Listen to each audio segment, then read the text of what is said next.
Hi, I'm Jess. Hi, I'm Kristen. And this is ReDIScover, a conversation where we travel through everything that makes up the essence of who we are and how to live authentically and imaginatively. Here, we invite you to join us as we explore and discuss a little bit of, well, everything.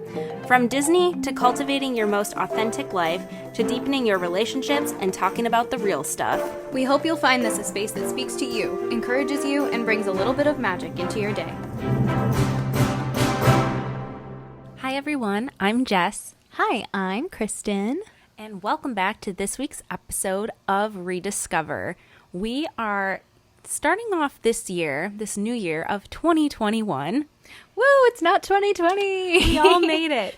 We are going to start something new on ReDIScover. For this month of January, we are going to focus on episodes based on physical health and wellness to kick off the year.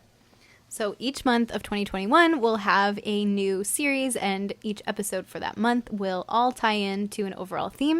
And we're really excited about that. This month, we're focusing on your physical wellness. Obviously, January is a great time to reset and kind of reevaluate where you're at and how you feel.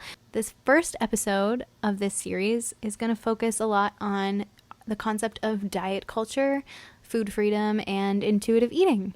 So we thought we would just hop right in, and we're going to start out with our personal definition of what diet culture looks like to us.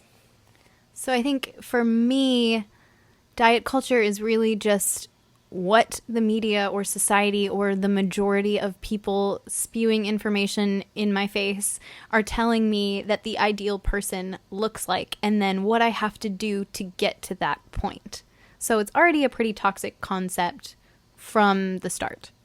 It's sort of like the media dictating what you're supposed to be like. It's that whole concept of should, again, that can be really damaging. Yeah, and it doesn't leave much room for cultural expression or just the expression of like who you are and where you came from. I kind of see my body as like a reflection of my roots too. Like I'm Sicilian, so I'm maybe built more like somebody who's Italian, or, you know, I was a dancer, so maybe my legs look like a dancer's legs, or whatever it is. I think your physical body is part of your story, and it's a beautiful thing. And I like when people say, like, your body is a temple, so take care of it. And I think that leaves so much room for individuality. So I think kind of going at it from that perspective gets rid of the idea that you have to look like a mannequin in a store window or a Victoria's Secret angel to be beautiful, because it's so not true.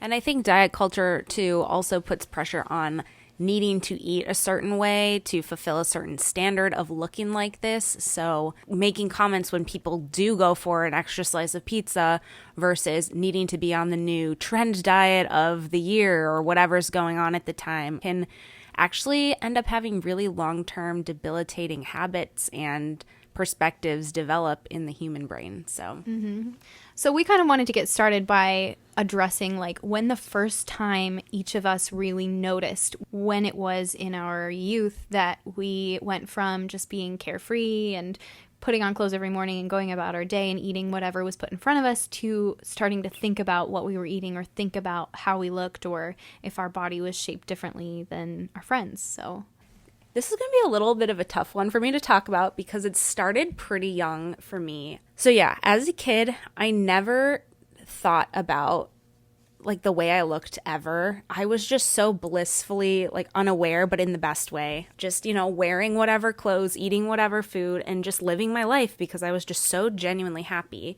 The first moment I remember tuning into this was I got home from a trip to Disney in 2004 and I was scrapbooking and I was looking at a picture of myself and I noticed that like my stomach looked pretty like chubby as a young kid, which was really sad. Like I was wearing this orange tank top. It had like a beaded neckline and like my stomach. We all had that tank top. Right? And my stomach looked chubby and my face was chubby and, you know, it was just like, baby like fat, whatever. 12 years old? Probably. Oh my gosh. Right. So very, very, very young. And I went to Disney with my younger cousin who was like 3 years younger than me. So she was a lot smaller than me. And I was just like, oh my God, am I fat? Like that was the first moment I ever had that thought. And I was 12? No, that's 11 because I was born in 93. So from there on, I got very, very self-conscious. I think 7th grade was definitely the absolute hardest for me. I got very obsessive about what I was eating. I think at the time my mom was on Weight Watchers, so I thought I needed to be on Weight Watchers in 7th grade, which is really concerning. But I'd get very frustrated because I would try and keep track of everything I was eating and I just couldn't build up the habit. So then I would shame myself for not being able to build up the habit. And then I just could never eat without feeling guilt about it. I just wasn't comfortable in any clothes. And mind you, this is when I was going through puberty. So my body was changing. I wasn't ready for it. And everything was hitting me like a truck. You know, then you start noticing magazines and them telling you need to look a certain way, like all the teen magazines, or there would be like diet for teens and like books like that. I'm so mad. Yeah. And then I would start looking at other girls at school and noticing their body types and being like, my body doesn't look like that. And then in 1 grade, the boys made a hot girls list and I was not near the top and I felt very offended. But then I also realized, why are you rating human beings? Yep. And then I felt worse about myself and had all these contradicting emotions about that. So essentially, growing into my body was just a really difficult experience. Hopefully not everyone, but a lot of people have had stories like that where they had this, it's like an anti-awakening, unfortunately, where it's very uncomfortable. Yeah, I just didn't feel comfortable in my body. And even to this day, at the age of 27, I still feel little bits of that coming to the surface and being like, oh my gosh, I have this habit that I started when I was in 7th grade that I'm still doing today.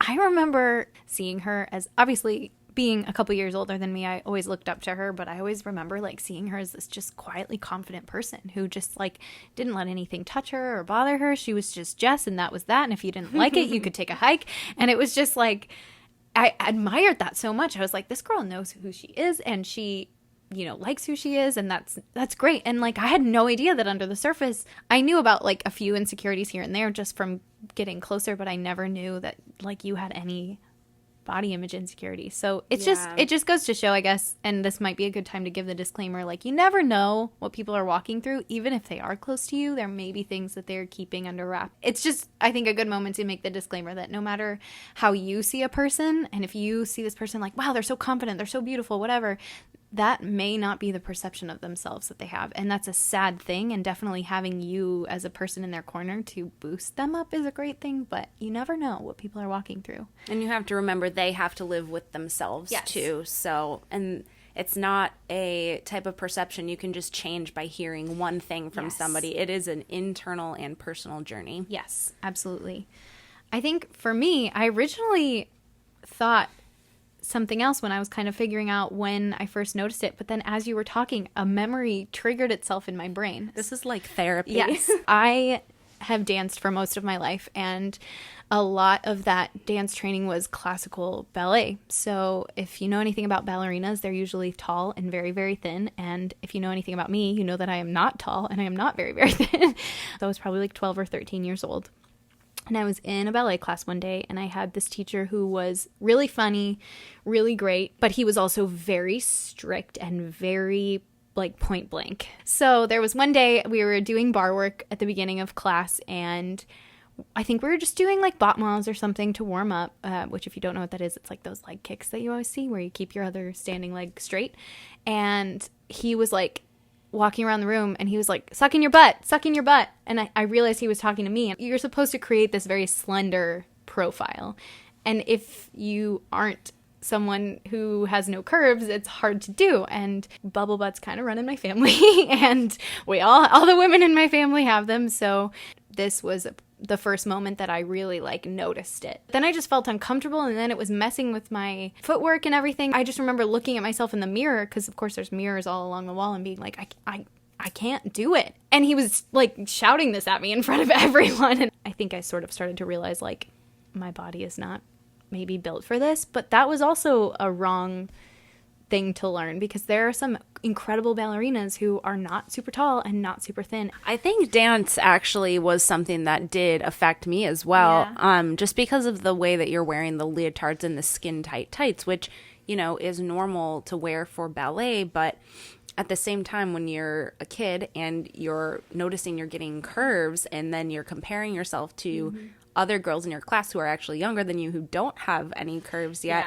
I almost felt like I was naked because you have such skin tight clothes, and I got so self-conscious and would get anxiety about going to dance and would lock myself in the bathroom because I didn't want to go. Yeah, I mean, and part of the reason you wear the leotard and the skin tight tights is so you can move in the way that you need to.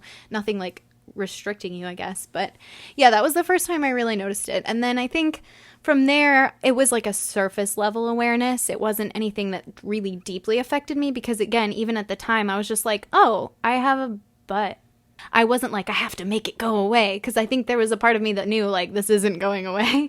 But so I sort of just accepted it, but I was still a little salty about it. Then I think throughout high school, I was just sort of surface level aware that, like, I didn't necessarily look like all my friends. I have some very skinny friends, and they look amazing. But I didn't think I didn't look good because they looked different. I sort of was just like, oh, they look different. The nice thing about our high school is that we wore uniforms, but admittedly, looking back on it, I liked them because I could hide my body in them. Yeah, I think I just liked not having to think about what I was wearing every day, but the fashion when we were in high school was also not forgiving for my body type. It was very like low-rise skinny jeans, which if you have any kind of a butt whatsoever are impossible. And I remember laying on the floor or laying on my bed to try and like put jeans on and just being like, I don't want to do this. It wasn't until I was in entertainment at Disney that I became very aware of my body and the way that I looked and started to take drastic measures to change it. A year into being at Disney, I got very sick and I lost a lot of weight. I was dealing with a lot of things in my personal life. I was dealing with a lot of stress in a abusive relationship that I was in, and I also started developing some stomach issues. So I was just sick all the time. I couldn't eat. I had trouble like with my energy levels being low. It was rough, and I was working a lot and just trying to deal with it. And then after I sought some medical treatment and things like that, things started to get a little better.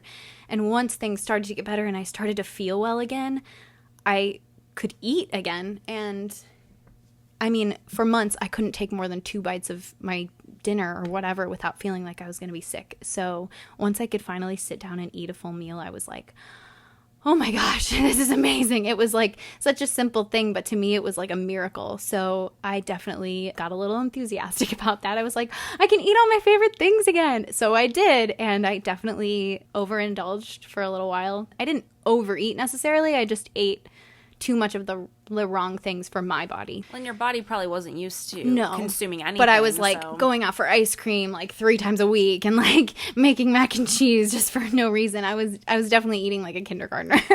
And it happens sometimes. And yeah, it wasn't good. So I ended up becoming the heaviest I've been in my life. And given that I was spending a lot of time with a mermaid, there's not a lot of room to hide weight gain. I just became very aware that I didn't look like the people I was around and performing with every day, and that started to get to me, and I was like, okay, something's got to happen. And then I started not eating, and this is actually probably like the first time I'm actually talking about this, so I'm proud of you. Please do not be too harsh on me as I get really vulnerable here. I stopped eating more than 1 meal a day. I would do this thing where I would wake up in the morning and see how long I could go without eating, and sometimes I would make it until like 6 p.m. without eating anything, and I would be like proud of myself that I made it that far. I would drink coffee or like juice or a smoothie or something as long as I could without like eating solid food, because for some reason in my brain I thought that would help. I would bring cucumber slices, which I still enjoy, but now I enjoy them more dunked in hummus.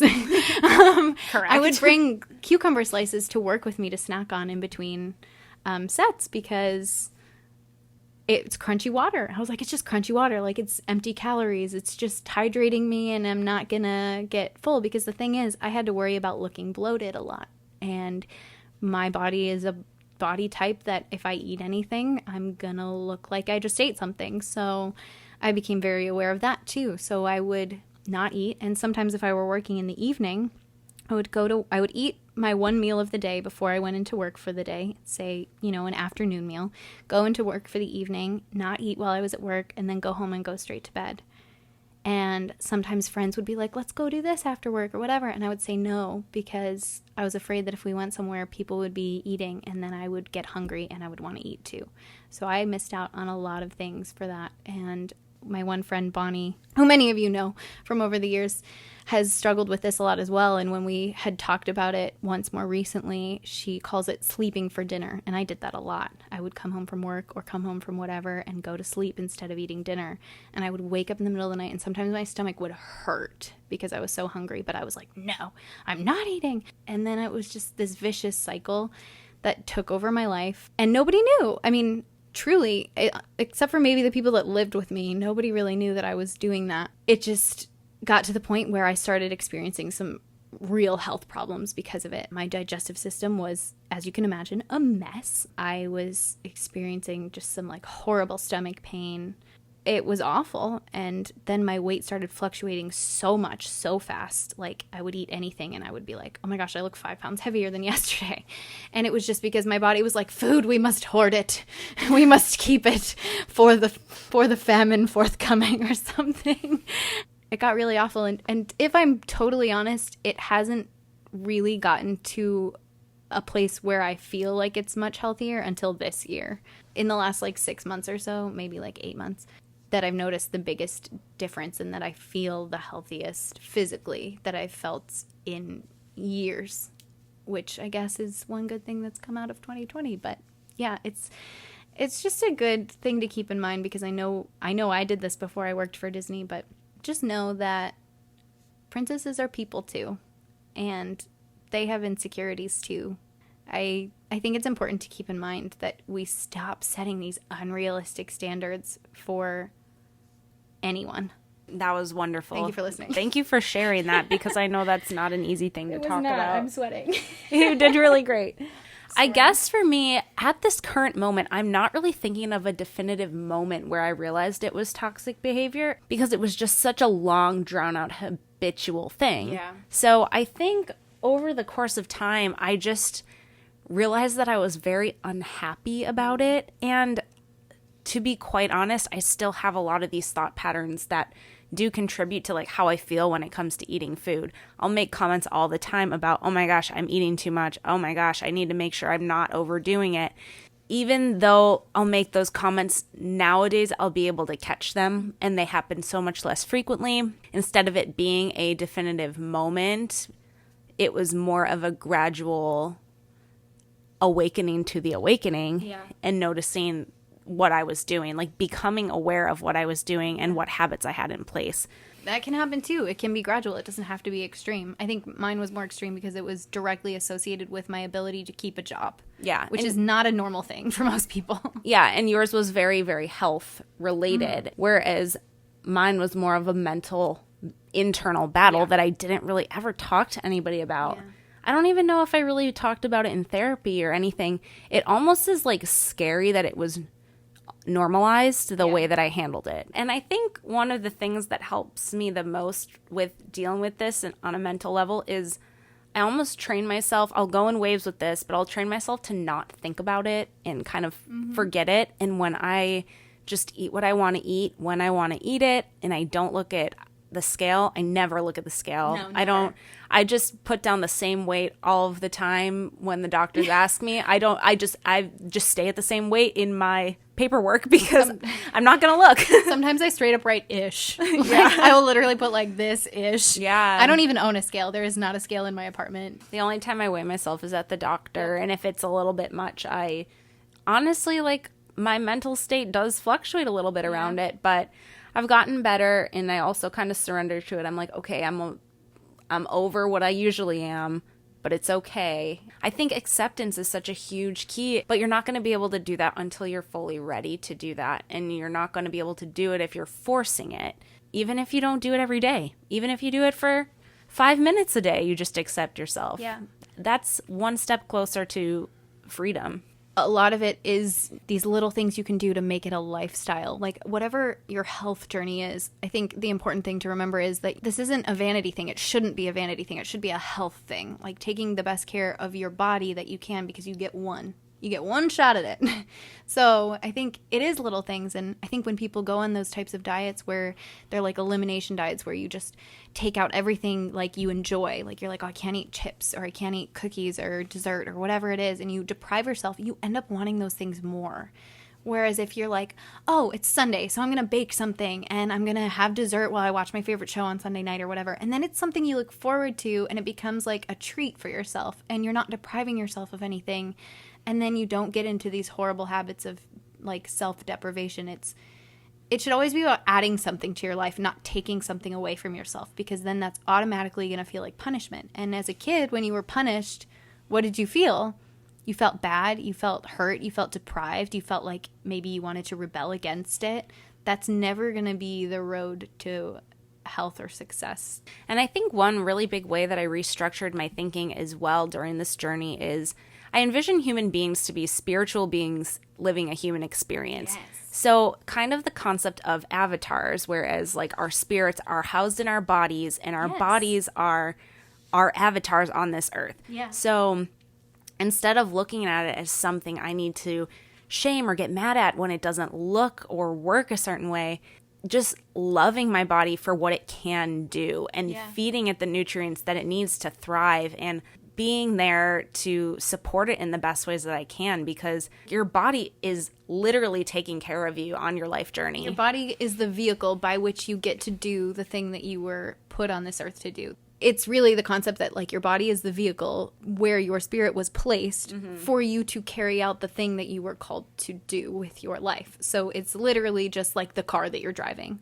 Right. Like your spirit is the driver and your body is the car. Right. And you just have to use it to take you places. Right. So then thinking about, oh, my legs, like, thank you so much for being able to help me walk and help me move, and my arms for being able to carry things, and etc., things like that. And looking at it that way, I think, was such a huge shift for me. And when I can think of it with that broader perspective, I'm so much more comfortable within myself, because I'm like, wow, I'm so lucky to have a body so I can live my life. And I was telling Jess before we started recording this, and this is a hard thing for me to admit to, I don't actually know if I've ever told anyone this besides you. I used to take pictures of myself in like a bathing suit, in like a full-length mirror, and I would use like a tool to write on the picture what my weight was. I would weigh myself, take the picture, and then write on the picture what my weight was at the time that I took the picture.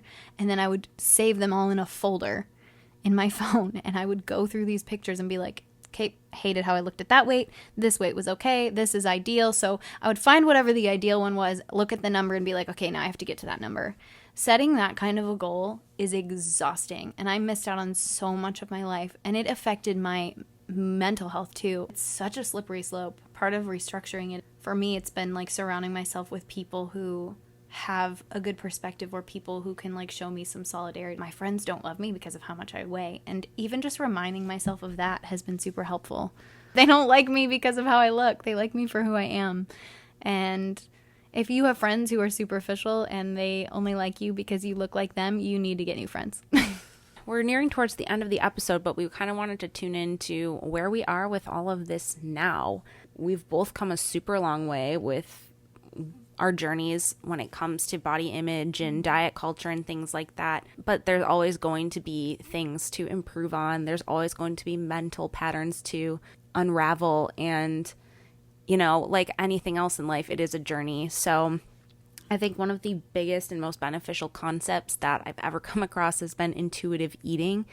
And intuitive eating is when you tune into consuming what your body wants to consume when you want to consume it. Yep. And it's not eating based on impulse. It's not eating based on depriving yourself of anything or doing what you think you should be doing. It's literally based on what your body is intuitively telling you at that moment to eat. And I think it's one of the most freeing concepts that I've come across. Yeah, and I think it helps you to stop thinking about food so much. Like when I was starving myself, I found out that I was thinking about food all the time because I was thinking about like the next time I was going to get to eat and what I was going to eat and if that was going to be the thing that I should eat. And now I like don't think about food at all.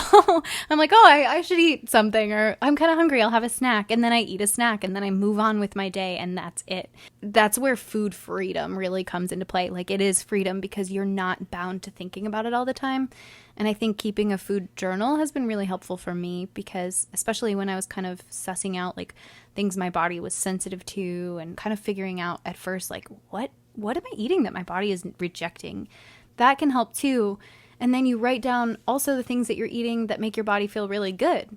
I think that's a big part of it. But like the baseline of intuitive eating is not just eating what your body is asking you for, which is huge, but also just like eating when your body is telling you to eat. So if you wake up in the morning and you're hungry right away, eat breakfast. If you wake up in the morning and you're not hungry, you don't have to eat just because it's breakfast time. Like, I'm somebody who wakes up and I'm not hungry right away. It usually takes me a couple hours, so I don't eat right away.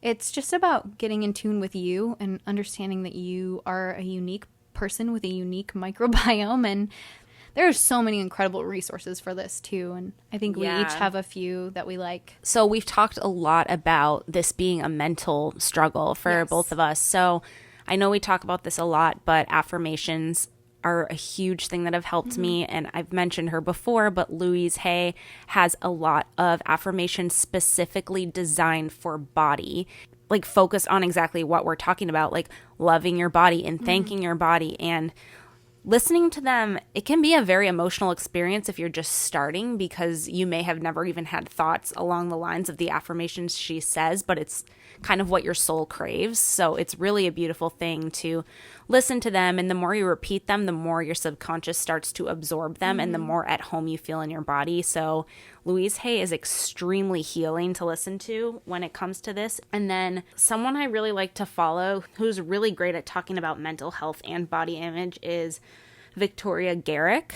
I'll link her in the show notes for you. I found her on TikTok actually, but I follow her on Instagram as well. And she was a D1 athlete who ended up having a lot of eating disorder issues. And now she's totally transformed her life around. She is incredible. She talks about intuitive eating all the time. She talks about healthy lifestyle choices, and she's super relatable and really funny, and she just makes you feel a lot less alone. So if that's something where you just want someone to follow who has a really positive outlook on it, she is perfect for that. For me, affirmation wise, the biggest one I constantly tell myself is like, your friends don't like you because of what you look like, or your friends aren't your friends because of how much you weigh. And it's almost taking like the pressure off of me a little bit, because I know it's in my head more than it's anywhere else. But then I look at all the people around me that love me so well, and I'm like, oh, they don't actually care, you know? And I'm like, if those people can love me so well, independent from that, then why can't I?